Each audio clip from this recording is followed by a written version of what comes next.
How to negotiate salary after job offer. Salary negotiation in interview. I searched a lot and I did not find one proper resource when I was looking for one. Over the years, I have interviewed with different product-based companies, startups, and negotiated a lot of times. Trust me, I learned how to negotiate the hardest way, but you don't need to. Today, I'm going to share with you how you should negotiate the job offer. I will break this video into 4 parts. First one, your mindset.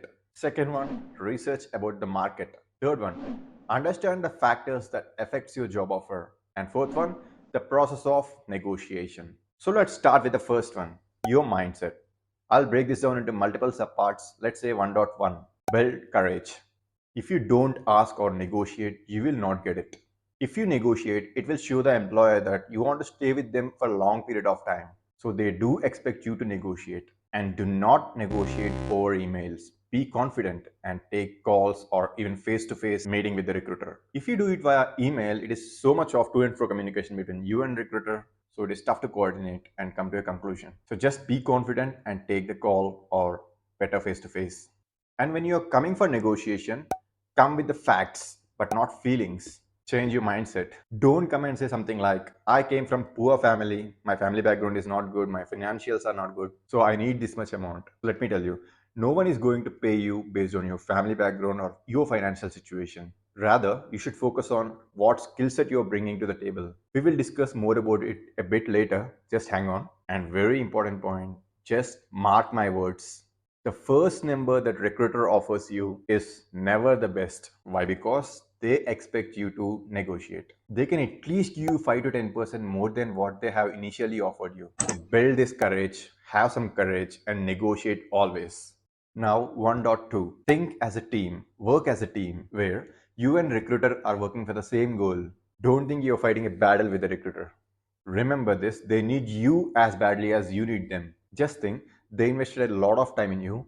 They went through a lot of resumes, shortlisted few candidates based on written test results, and more filtered out after interviews and finally selected you. They don't want to repeat the entire process again. No one wants to. So basically, you both are working for the same goal. It's just that you both need to come to an agreement on the offer you would receive. Now, 1.3. Be ready to walk away. Get away with the fear element in you. Build that mindset to walk away if you don't like the offer. If you want to get the top of the band offer, you must negotiate hard, very hard. Worst case, you'll continue working at your job. So what I want to say is, if you don't put away your element of fear, you will probably be underpaid. You may think, what if they take back the offer if I try to negotiate? In my experience, no one ever took the offer away from me when I try to negotiate. If even someone take back the offer just because you negotiated with them, it tells you something about the culture of the company. It's probably not the good fit and they are probably doing a favor for you.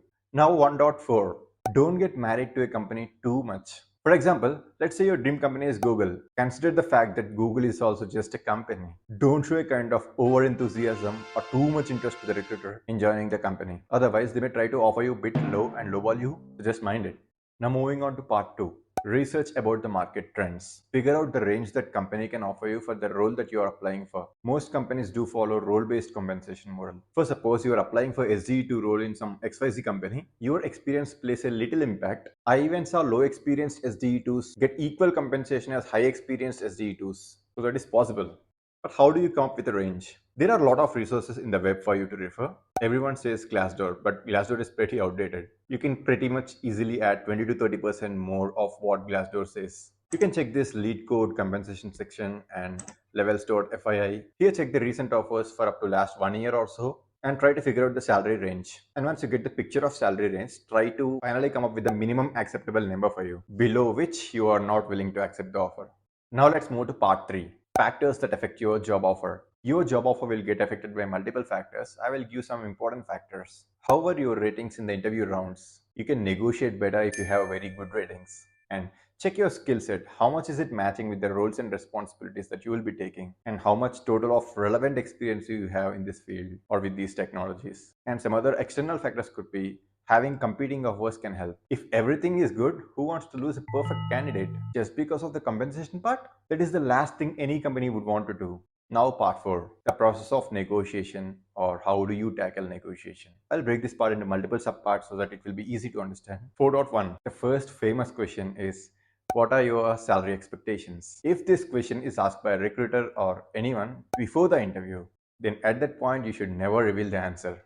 If you answer it here, there is a slight chance that recruiter may ghost you. If you are asking too high or if you're asking too low, you are blocked. It is very bad to change the decision in the last. So better not to answer here. So what would you say to the recruiter at this point? So you can say something like, I'm sure XYZ company will offer a competing salary within the industry. And at this point of time, I would like to get to know the team and the roles and responsibilities that I will be taking. I would want to discuss with the hiring manager. So would you be comfortable if we discuss this a bit later? So by saying this, you can just skip this question here. Now, what if you face this question post the interviews? In one of the previous sections, we already did some research, right? So maybe just add 10% more to the what your minimum expected value and just tell them. Just make sure that your specific number. Do not give some round figure like 20 lakhs, 25 lakhs. If you say something like 22.25 lakhs or 75 lakhs, they will feel that he did some research and it will psychologically impact a little bit. So there is an advantage. And also, if your expectation is top of the notch or top of the range or even slightly beyond the range, then make sure that you top notch all the factors that impact that we discussed earlier, like your interview rounds, etc., that we discussed previously. So just go back to section 3 if you missed it. Some people say whoever makes the first move in the salary negotiation will have slight good chance to succeed. And some will say better play safe, let them talk first, let them give the first number first, and you pitch in later. There is so confusion, no single point of answer for this. In my opinion, it doesn't matter who really starts it. All it matters is who takes the control of the conversation and who leads it well forward will win the game. So the mindset that we discussed in section 1 is really important. Make sure you have that mindset before you're going into salary negotiations. Moving on to 4.2. Also, this pretty bad thing in India happening is recruiters will always ask for salary slips of the past company and all. To be frank, recruiters cannot ask you for the current salary. Your previous salary can be a factor for them to lowball you. So you should try to avoid as much as possible. Maybe you can say something like, see recruiter, I want this move to be very big in terms of both responsibilities as well as compensation. I would not prefer my salary to be measured in terms of how much I make now. Rather, it should be more focused on what skills I am bringing to the table. You can say something like that. If they still force you to give the salary, you can also add it like, I cannot reveal my salary due to NDA, the non-disclosure agreement that you have signed with the previous company. Now, if they still try to force you, okay, I'm not really comfortable sharing it, but if that is mandatory, I can share it once I receive the offer and accepted it. Once you say this, there is a slight chance that recruiter will agree. With my experience in the past, there are only few recruiters agree to this and move on. So it depends. Best of luck with that. So what I'm trying to say is try as much as possible to avoid leaking your current compensation details. If they're still pushing you to give it, it is India, boss. Just give and move on. Now moving on to 4.3. Don't accept or decline any offer the moment you receive it. Candidates that pause right after they received the offer actually receive a higher compensation. So what do I mean by that? Ask for a day or two once you get the initial offer. The reason why is because it puts more pressure on the employer and also it gives you some time to think. Now moving on to 4.4. Ask questions, don't make statements. Whoever asks questions in the negotiation discussion will control the conversation. This is the master rule of negotiation. Do remember it. Whoever asks questions leads the negotiation. For example, let's say you want 18 lakhs rupees per annum and job pays you, let's say 16 lakhs per annum. Now don't be needy. Don't say I want this, I want that. First of all, you could say something like, well, is there a flexibility with that? Question. You need to ask questions. And you can say something like, I'll be more comfortable with this number. How do you feel about that? Again, a question. See, you are driving the conversation and recruiter will keep on explaining you. You are leading this. If you do this all practices right, there is a good chance that you will reach your target.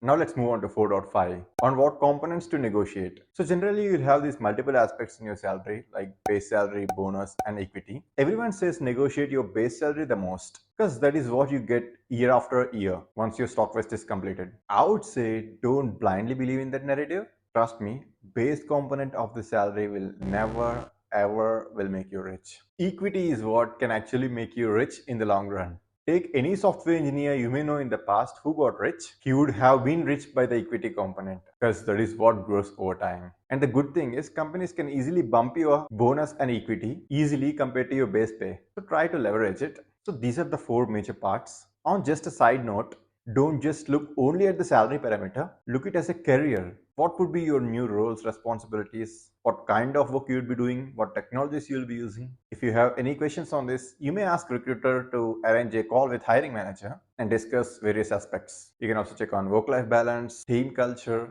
Also, it is important to factor in the benefits that company is providing to you, like employee stock purchase plan, ESPP. It is basically to buy shares of the company that you work for at 10% flat discount rate or 15%, which is really amazing. I believe most of the companies should have this option. As of now, there are not many, but hopefully there will be in future. Also check out for car lease options and various other benefits, number of leaves you will be getting for financial year and so on.